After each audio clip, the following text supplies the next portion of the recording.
বন্দ্যোপাধ্যায় শুনুন। আজকের এই পবিত্র দিনে আমি সবাইকে সবার আগে ঈদের অনেক অনেক শুভেচ্ছা জানাচ্ছি।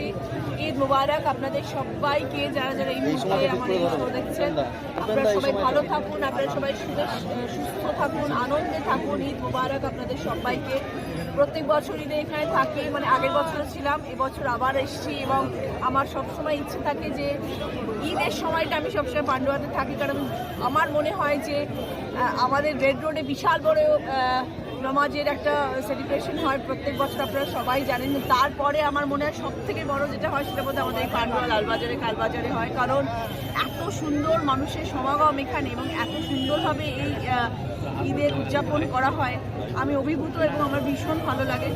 আমি তাদের সবার সাথে আছি, আজকে সবাই আমার সাথে রয়েছেন এবং আমি ভীষণ খুশি আজকে এখানে আসতে পেরেছি। সকাল সকাল আমি চলে এসেছি আজকে, একদম কলকাতা থেকে অনেক সকালবেলা বেরিয়েছি আজকে এখানে সবার সাথে আমি ঈদ মানাতে পারি এবং ভীষণ ভীষণ খুশি লাগছে। গতবারে আপনি